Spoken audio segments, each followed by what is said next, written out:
You're listening to the Daily Mishnah Podcast with Benedict.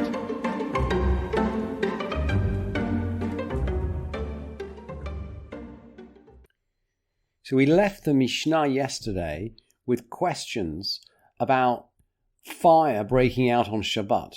And we were amazed to find out that the rabbi's first question, if a fire breaks out on Shabbat, is whether we can save holy writings. And then the rabbis go on to say, the Mishnah goes on to say, look, we can save food for 3 meals. And then in the third Mishnah of the 16th chapter, almost all this chapter deals with fire, by the way. In the third Mishnah, the Mishnah seems to lighten up a bit, and it says, Matzilin sal maliki karot, we can save a basket full of loaves, even if it's got 100 meals in it, and a round cake of pressed figs. And Ben Betera said, look, we can save them even into a place that doesn't have an eruv. The Mishnah says we save them somewhere where there is an eruv, and Ben Betera objects. He says, no, we can save these things even somewhere where there's no eruv. And the Mishnah, in Mishnah 4, the Mishnah is going to pick up on this remark. Maybe in earlier times, Mishnah 3 and 4 were joined up. And we've talked before, by the way, about the fact that the essential element in Mishnah is the chapter, not the individual Mishnah. So the boundaries between the Mishnayot may perhaps be flexible.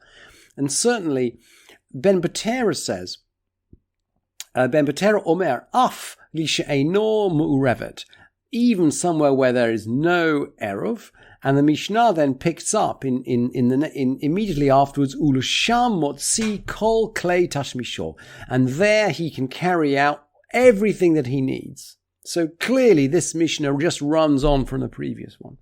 There he can carry out everything that he needs. Velovesh kol ma sheyachol, and he wears everything that he can wear.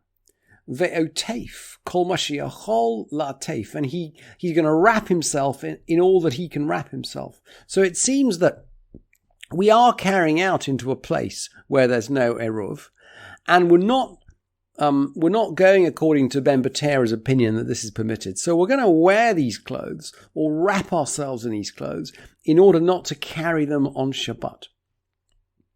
And Rabbi Yossi is going to come along now and says, it's not a question of wearing everything we can wear. I'm going to give you a number here. Rabbi Yossi Omer, Shmona Asar Kelim. You can wear 18 things. And the Gemara, by the way, enumerates a list of 18 items of clothing which a normal person wears when he goes out in the morning. And this everything from his hat down to his socks. So Rabbi Yossi wants to restrict the permission to carry out from the house just the 18 items. Although he's going to say, but he can come back and put on more and then take him out again, as if he would walk backwards and forwards, carrying clothes into some area with an eruv, without an eruv, taking them off and then coming back again. Ve'omer, and saying, ve'omer la'acharim, and saying to other people, bo v'hatzilu imi, come and take it with me. Just as we learned when we were talking about the food, we can say to others, bo v'hatzilu lachem, go and take for yourselves.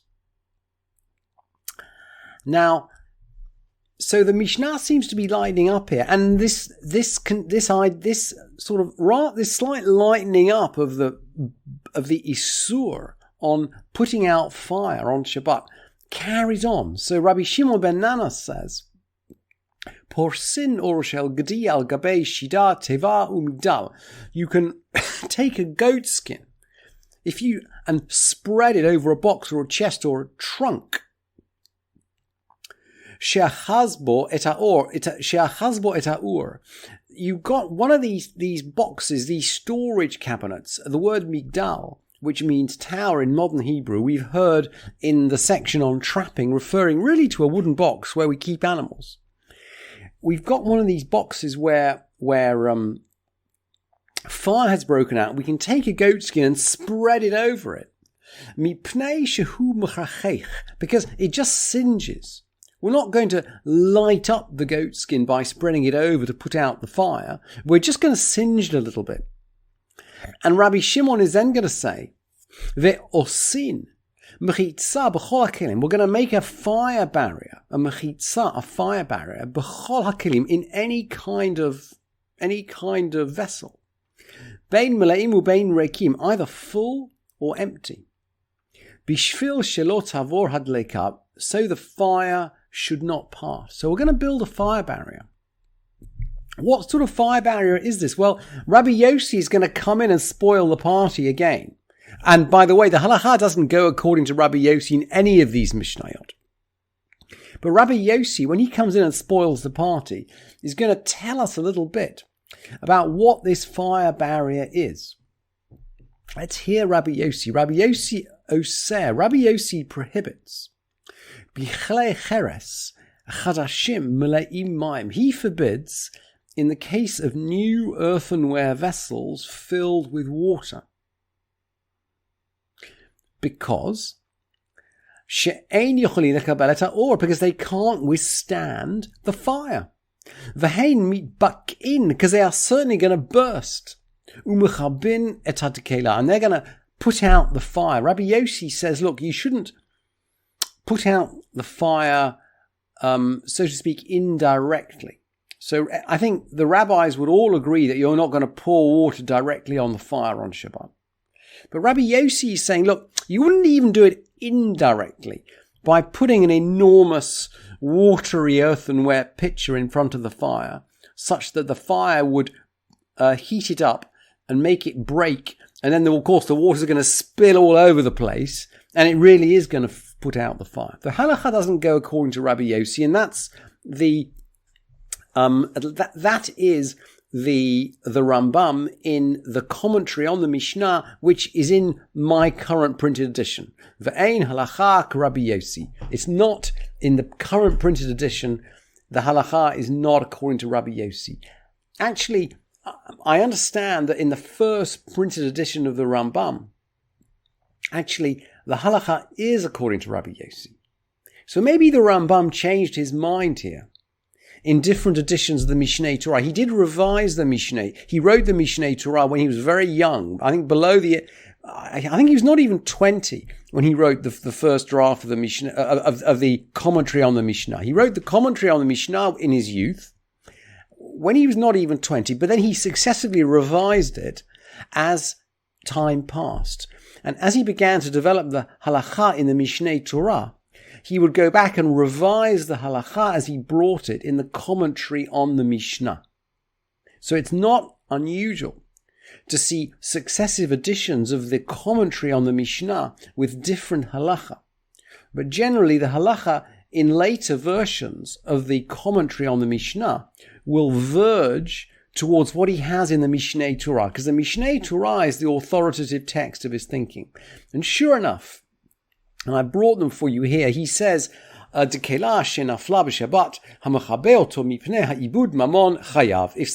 breaks out on Shabbat, someone who extinguishes it because of the loss of property is liable. We only extinguish on Shabbat because of the loss of life. And he recommends people just to leave the area so as to save lives. But then he goes on to say, and he's clearly quoting our Mishnah, Mutar la'asot mechitza b'chol hakelim bein meleim bein reikim. You see, he's quoting our Mishnah. You can make a barrier of any kind of vessel, either empty or full, in order that the fire should not pass. Even new earthenware vessels full of water are used to make a barrier, in spite of the fact that they will certainly break. Shevadai mitbakin umechabin, and will put out the fire. For, he says, gram kibui mutar. Gram kibui is sort of, if you like, indirect causation. Causing a fire to be put out is permitted, even though putting it out directly is forbidden. So what about the fire service? What if the fire service comes out to put out the fire? That was the question we discussed yesterday, and Jeff very kindly put a note on Modern Halacha on the WhatsApp group. But the Mishnah actually addresses the question. Nochri shebal chabot. If a non-Jew comes to us to extinguish, what do we do? Ein omrim lo kabeh ve'al techabe. they neither say to him, or we neither say to him, extinguish, nor do we say, do not extinguish. We don't tell him to put it out, but we don't tell him not to put it out. Because his rest is not their, or the Mishnah is talking about their obligation. I mean, he's talking about us, of course. In other words, we're not responsible for the rest of a Gentile. And that suggests, by the way, that if we have a fire service which is ready to come and put out a fire on Shabbat, as long, we don't tell them to put it out, but this is in the land of the Mishnah, right? A modern halachist would say, call the fire service because there's potential loss of life. Remember, we're not learning halakha from the Mishnah. We're just learning Mishnah at this point. So in the language of the Mishnah, if the fire service or if the non-Jew comes along to extinguish, we don't say anything to him at all. We let him extinguish if he wants to do that. But the Mishnah concludes, Aval, katan shebach lechabot. If a child comes to extinguish, ein shomin lo. We don't listen to him. That means we don't agree with him. Mipnei she shvitato alehen. Because we are responsible for the rest of a child on Shabbat. We have educational responsibility towards a child, and clearly we're going to save his life from a burning building, but we also need to save his education. And the Mishnah in this particular sequence of halachot closes with his education. We don't listen to him if he wants to put out the fire. Thank you for listening to this edition of the Daily Mishnah Podcast with Benedict.